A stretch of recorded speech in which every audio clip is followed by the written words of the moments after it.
आज की कहानी मेरे पास हिमाचल प्रदेश से आई है। ये कहानी है अमन की। और जब अमन के साथ ये खौफनाक घटना घटी थी, उस समय अमन की उम्र महज 11 साल थी। और अमन के साथ हुई ये घटना इतनी डरावनी थी कि उसको सुनने के बाद खुद मैं डर गया था। तो चलिए हेडफोन लगाइए और शुरू करते हैं आज की कहानी। अमन बताते हैं कि जब ये घटना उनके साथ हुई थी तो वे 5वीं क्लास में पढ़ा करते थे और उनका स्कूल उनके गांव से बहुत दूर था और इसलिए उनको अपने गांव से स्कूल पहुंचने में लगभग 3 किलोमीटर का रास्ता तय करना पड़ता था। और अमन अपने दोस्तों के साथ हंसता खेलता रोज स्कूल जाता था, लेकिन बीच बीच में ये चारों कभी ना कभी अपने स्कूल से बंक मार लिया करते थे।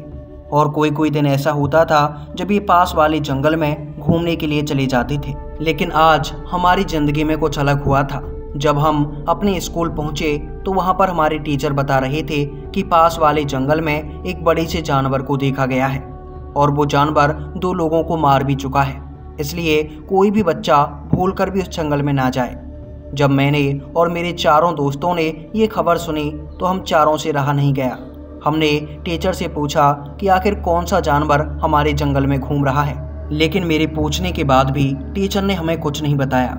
और इसके बाद हमारे मन में भी ये जिज्ञासा उठी कि क्यों ना हम चलकर खुद ही देखें कि आखिर जंगल में कौन सा जानवर घूम रहा है। और जब स्कूल की छुट्टी हुई तो हम अपने घर जाने की बजाय उस जंगल की तरफ चल दिए। हालांकि हमारे टीचर नज़र रखे हुए थे कि कोई बच्चा जंगल की तरफ ना चला जाए, और इसलिए उन्होंने जंगल वाले रास्ते में एक गार्ड को भी खड़ा कर रखा था, जिससे हम पीछे वाले दरवाजे से होकर जंगल की तरफ ना जा पाएं। लेकिन हम चारों थे ही भंड और हम चारों के चारों उस जंगल की तरफ चोरी छुपे निकल गए। हमने सोचा था कि रात होने से पहले हम अपने घर वापस लौट जाएंगे।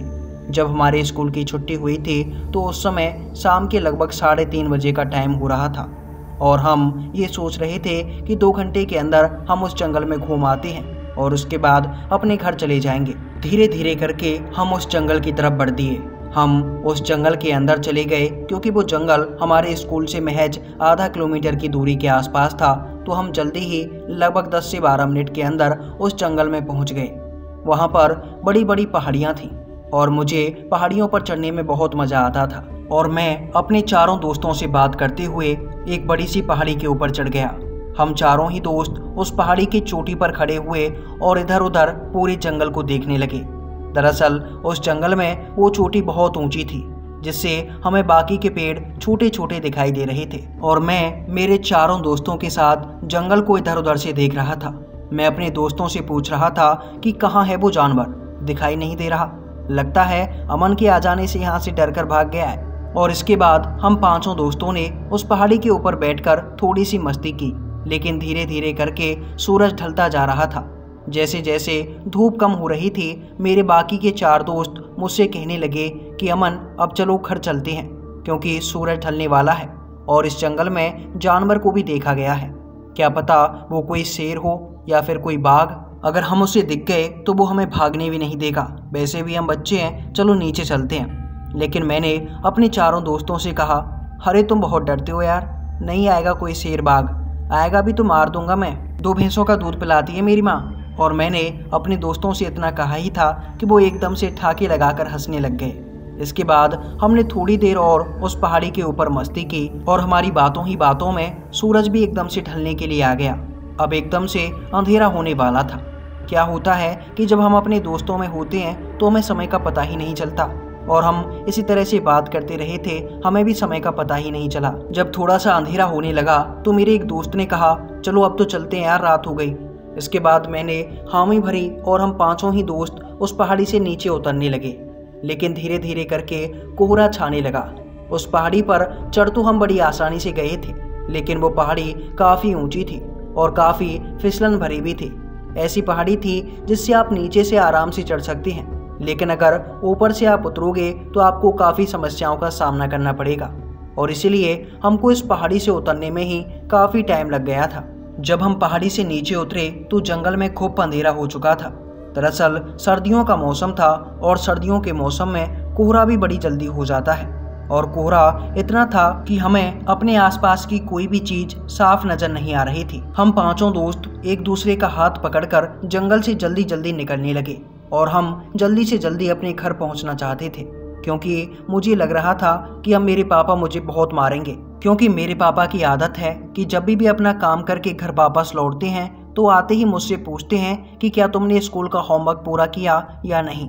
इसके बाद मैं उनसे कहता हूँ कि हाँ, कंप्लीट हो गया। लेकिन आज तो मैं घर पे ही नहीं हूँ और अगर पापा आ गए तो घर पे बहुत पिटाई होने वाली है। मैं यही सोचते हुए अपने चारों दोस्तों के साथ जंगल से बाहर निकल रहा था, लेकिन जंगल में इतना अंधेरा हो चुका था कि हम में से किसी को भी ये समझ में नहीं आ रहा था कि आखिर हम इस जंगल के अंदर किस रास्ते से आए थे। मानो जैसे हम इस जंगल में भटक गए थे। और धीरे धीरे करके जैसे जैसे अंधेरा हो रहा था, हमारे अंदर का डर भी बढ़ता जा रहा था, क्योंकि इस जंगल में एक जानवर के रहने की बातें कही गई थी और हमें लग रहा था कि कहीं वो जानवर हमें पकड़कर यही ना मार डाले। और जब हमारे मन में ये विचार आया तब हमें जंगल में आ रही छोटी से छोटी आवाज़ें भी सुनाई देने लगी और ऐसा लग रहा था कि मानो सभी जानवर आज हमारे पास आकर ही बोल रहे हैं। मेरे दोस्त मुझसे भी ज़्यादा डरपोक थे। चारों के चारों रोए जा रहे, चारों ये बातें कर रहे थे कि कहीं वो जानवर हमें ना पकड़ ले। लेकिन मैं उनसे बार बार यही कह रहा था कि जिस रास्ते से हम आए हैं हम उसी रास्ते पर चल रहे हैं, बस आगे बढ़ते रहो और जल्दी ही इस जंगल को पार करके हम अपने स्कूल वाले रास्ते पर पहुंच जाएंगे। लेकिन चारों के चारों यही सोचे जा रहे थे कि क्या हम जिस रास्ते पर बढ़ रहे हैं वो सही है या नहीं। और चारों के चारों रोने लगे थे। उनको देखकर जैसे मुझे भी रोना आ रहा था, क्योंकि था तो मैं भी एक बच्चा ही और 11 साल के लड़के को भला क्या ही समझ होती है। मैं भी उनके साथ ही डर रहा था, लेकिन मैं बहादुर बनने की कोशिश कर रहा था। मैं ऐसे सो कर रहा था कि मानो मुझे डर नहीं लगता, लेकिन अंदर से मैं भी कपकपा रहा था। धीरे धीरे करके जंगल में और अंधेरा बढ़ता गया और मैं और मेरे चारों दोस्त हम डरते गए। एक जगह पर हम रुक गए और हमने सोचा कि अब यहीं पर बैठकर थोड़ी देर ये सोचेंगे कि हमें जाना किस रास्ते की तरफ है। हम पांचों दोस्त अभी एक जगह पर बैठे ही थे कि तभी जंगल से आवाज आती है, अमन, अमन, कहाँ हो? अमन, कहाँ हो? इस आवाज को सुनते ही हम पांचों ही दोस्त एकदम से खड़े हो गए, क्योंकि ये आवाज हमारे स्कूल टीचर की थी। हमें लगा कि शायद हमारे स्कूल टीचर हमें ढूंढते हुए इस जंगल में आ पहुंचे हैं और हमने झट से अपने टीचर को आवाज़ दी, सर हम यहाँ हैं सर, इधर इधर देखो सर। और हमारे बोलते के साथ ही हमारे स्कूल टीचर हमारे सामने आकर खड़े हो गए और उन्होंने हमसे कहा, अरे मैं तुम्हें कितनी देर से ढूंढ रहा हूँ, जंगल में मिल नहीं रहे थे। तुम्हारे घर वाले परेशान हैं, पूरा गांव तुम पांचों लोगों को ढूंढ रहा है और तुम यहाँ जंगल में घूम रहे हो।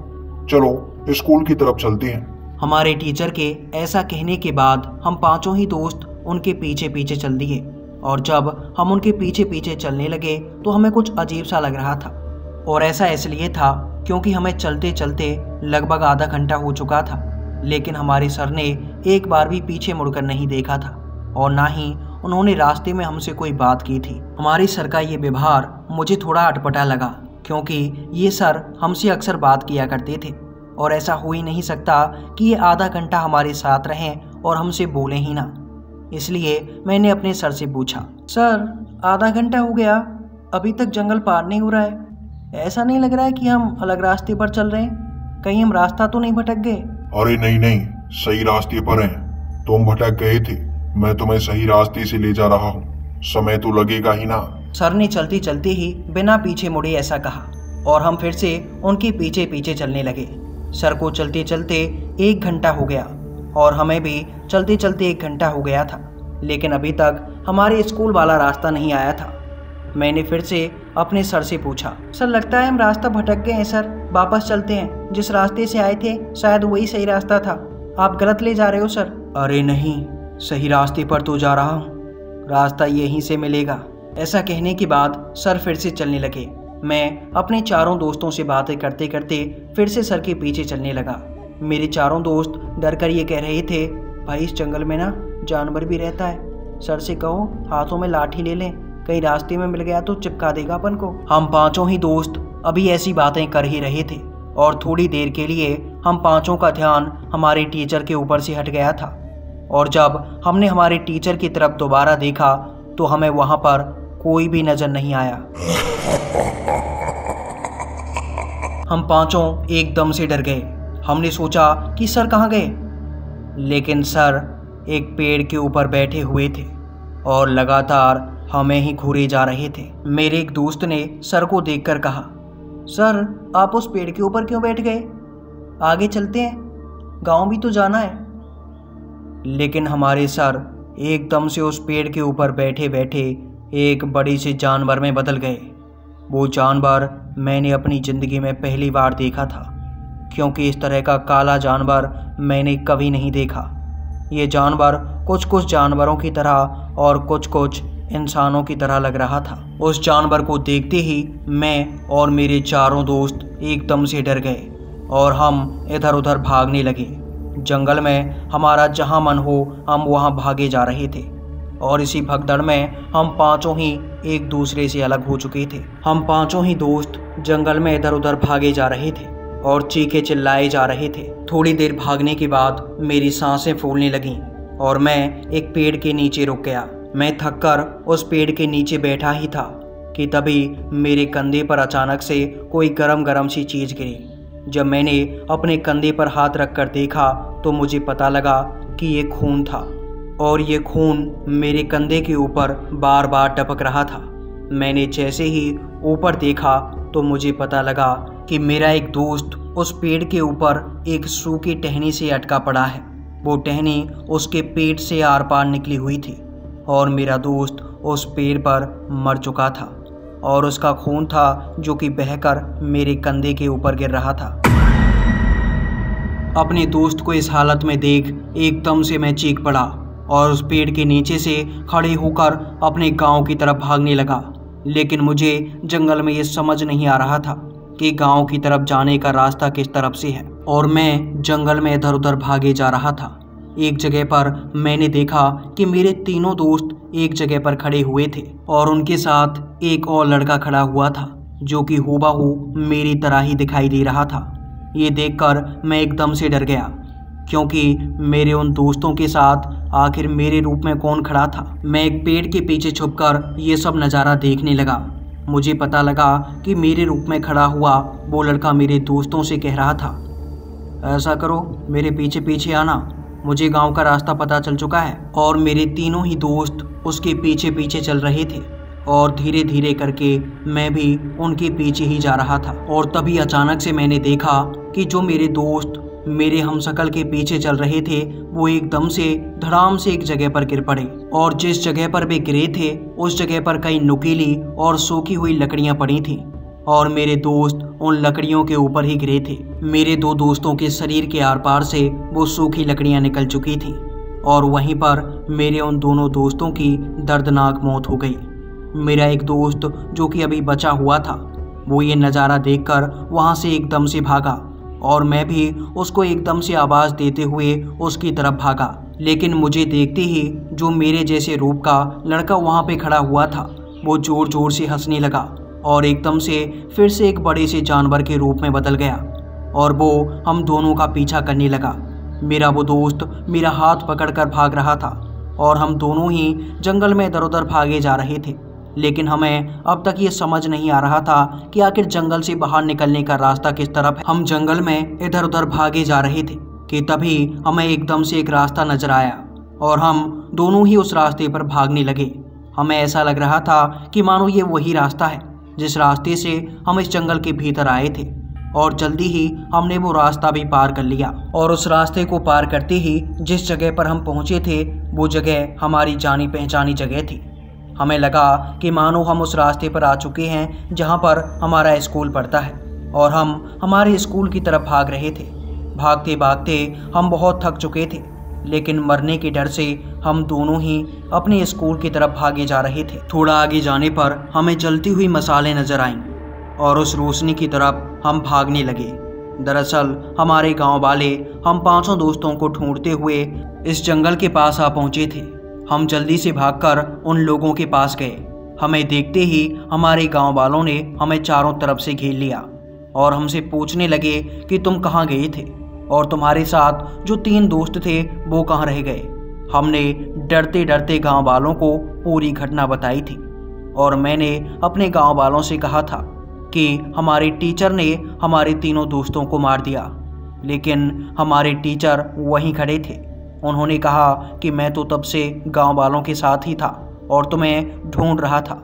लेकिन जब हमने जंगल में हुई घटना के बारे में हमारे गांव वालों को बताया तो हमारा पूरा गांव सहम उठा, क्योंकि हमारे 3 दोस्तों की मौत हो चुकी थी। मुश्किल से मैं और मेरा एक दोस्त बचा था। लेकिन इस घटना के लगभग 8 दिन के बाद ही मेरा जो दोस्त मेरे साथ जिंदा बचा था वो भी मारा गया। लेकिन आज तक ना तो मुझे पता चला और ना ही गांव वालों को कि आखिर मेरे इस दोस्त की मौत कैसे हुई थी। इसके बाद कहानी में अमन बताते हैं और इसीलिए मैंने इस कहानी में किसी भी दोस्त का नाम नहीं बताया, क्योंकि जब भी मैं उनका नाम लेता हूँ तो मुझे अक्सर उनकी याद आती है। आगे अमन बताते हैं कि ये घटना मेरे जीवन की सबसे डरावनी घटना थी और मैं ऐसा अनुभव दोबारा नहीं करना चाहता। इसके बाद कभी भी मैं उस जंगल में नहीं गया। लगभग 30 सालों तक उस जंगल में ऐसे ही लोगों की मौतें होती रही थी और लोग इसकी वजह एक छलावा बताते थे।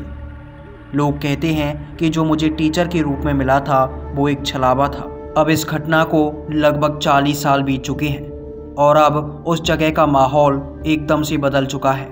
मेरा स्कूल, जो कि पहले एक सुनसान इलाके में हुआ करता था, अब वहाँ पर एक छोटा सा कस्बा बस गया है और धीरे धीरे करके उस जंगल के आसपास भी अब घर बनने लगे हैं। लेकिन आज भी मैं उस जंगल की तरफ जाने से डरता हूँ। मेरी इस कहानी में बस इतना ही। तो दोस्तों, ये थी अमन जी की कहानी। अगर आपको ये कहानी पसंद आई हो तो वीडियो को एक लाइक ज़रूर कीजिए। अगर आप भी ऐसी कहानियाँ सुनना चाहते हैं तो चैनल को ज़रूर सब्सक्राइब कर लीजिए। और अगर आपकी कोई कहानी है जो कि आप मेरे साथ शेयर करना चाहते हैं तो आप मेरी ईमेल आईडी पर अपनी कहानी लिख सकते हैं। ईमेल आईडी डिस्क्रिप्शन में दी गई है। और अगर डिस्क्रिप्शन में भी आपको ईमेल आईडी ना मिले तो आप मुझे इंस्टा पर डीएम कर सकते हैं और अपनी कहानी लिखकर भेज सकते हैं। मेरी इंस्टा आईडी है KP Chaudhary 735।